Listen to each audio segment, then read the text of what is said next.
राजस्थान के अलवर जिले में स्थित भानगढ़ का किला एशिया की सबसे डरावनी जगहों में से एक माना गया है। सरकारी आदेश है कि यहाँ शाम 6 बजे के बाद किसी को भी रुकने नहीं दिया जाए, इसलिए यहाँ सैलानियों को 5:30 होते ही किले से बाहर निकालना शुरू कर दिया जाता है ताकि भूल से भी कोई इसके अंदर ना रह जाए।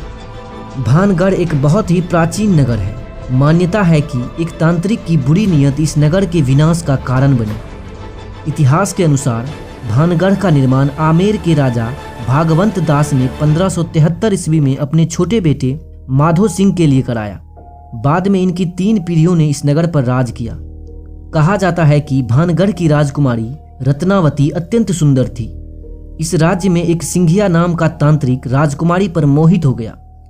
वह रत्नावती से विवाह करना चाहता था, लेकिन यह संभव नहीं था। ऐसे में उसने नगर के हाट से राजकुमारी के लिए तेल खरीदने आई दासी को अभिमंत्रित किया हुआ तेल दे दिया, ताकि तेल के प्रभाव से राजकुमारी सम्मोहन में उसकी तरफ खींची चली आए। लेकिन जाते वक्त दासी के हाथ से वह शीशी छूटकर एक शिला पर गिर गई। तेल गिरने से वह शिला चटककर तांत्रिक की तरफ खींचने लगी और शिला के नीचे दबकर उस तांत्रिक की मौत हो गई। लेकिन मौत से पहले ही उस तांत्रिक ने अपनी तंत्र विद्या के प्रभाव से नगर को ध्वस्त करने की जमीन तैयार कर दी थी। उसने नगर को विनाश का शाप दे दिया था। कहा जाता है कि तांत्रिक की मौत के बाद राजकुमारी सहित भानगढ़ के किसी निवासी ने अगला सूरज नहीं देखा। पूरा नगर एक रात में ही वीरान हो गया। यह सब कैसे हुआ, इस बारे में कई तरह की बातें लोग बताते हैं। माना जाता है कि इस तरह अकाल मृत्यु के कारण आज भी वहां के निवासियों की आत्माएं यहां भटकती हैं। भानगढ़ नगर में प्रवेश करते ही सबसे पहले बाजार आता है। वह बाजार जो उस जमाने में गुलजार रहा करता होगा, आज वीरान और खंडहर में तब्दील है। बाजार में बनी दुकानों की दीवारों से छत कुछ इस तरह गिरी कि लगता ही नहीं कि इनके ऊपर कभी कुछ था भी। देखकर एहसास होता है कि मानो किसी ने तलवार से इसे काट दिया है या इसे बनाया ही इस तरह गया है। कहते हैं नगर में बने नर्तकी महल से रात को घुंघरुओं की आवाजें आती हैं। वैसे आपको बता दें कि जाने माने वास्तुविद ने जब यहाँ का परीक्षण किया तो बताया कि इस जगह बड़ी मात्रा में चमगादड़ और कॉकरोच हैं, जिसकी वजह से रात में ऐसी ध्वनियां सुनाई देती है जैसे घुंघरू बज रहे हो। यानी उन्होंने रूहानी ताकतों की बजाय वास्तु और इन नकारात्मकता बढ़ाने वाली चीजों को यहाँ डर की वजह बताया। यह तो हुआ भानगढ़ का उपलब्ध इतिहास।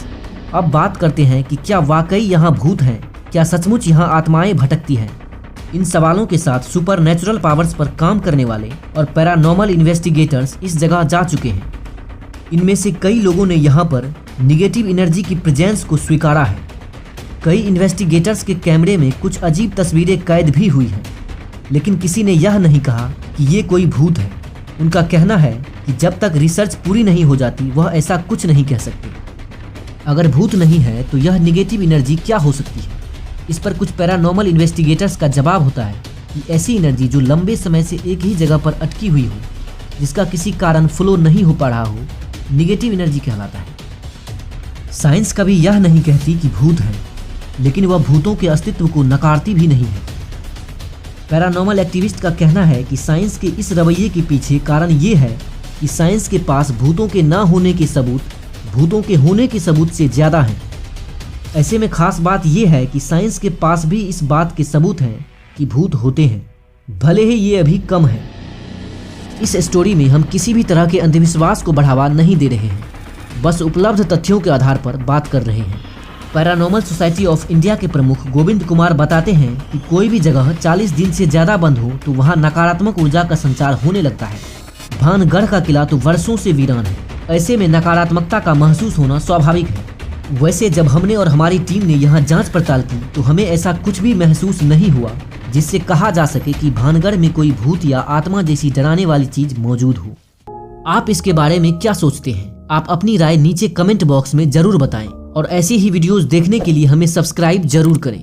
धन्यवाद।